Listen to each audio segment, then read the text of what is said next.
As we conclude our week about the importance of where we set our mind, we've been talking positively about what Jesus encourages us to do, including seeking to serve and not to use power inappropriately or to lord it over other people, as I shared yesterday.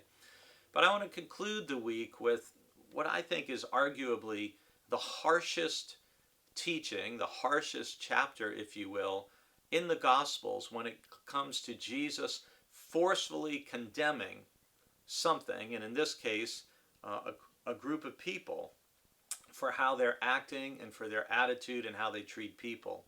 And this is the 23rd chapter of Matthew. And if you read it in its entirety or read it through verse 36, you'll see what I mean, because it is filled with Jesus forcefully condemning and denouncing the scribes and the Pharisees for their approach to faith and spirituality and for how they treat people.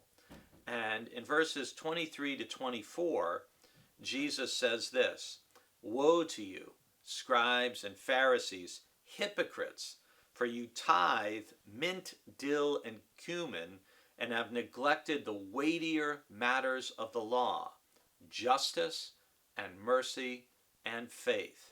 It is these you ought to have practiced without neglecting the others.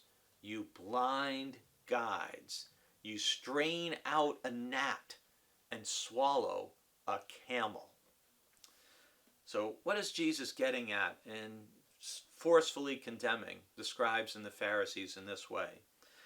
He's telling them basically about their approach to the faith is just misguided. It's just wrong. And he says you tithe of these herbs, mint, dill, and cummin. I mean, what does that really cost somebody to tithe some herbs, to give away a tenth of their herbs? But they neglect the weightier matters of the law: justice, mercy, and faith.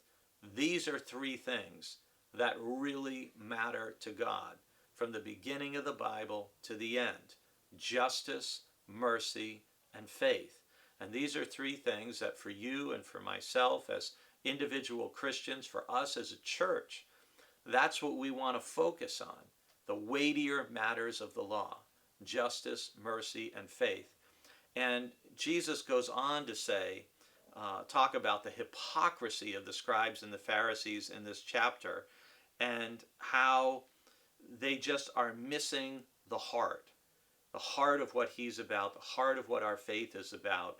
It's not about these outward behaviors and actions that will make other people think we're super spiritual or super devoted or super religious or committed. It's about living out justice, mercy, and faith, and putting people first, because people matter to God, and they should matter to you and to me as well.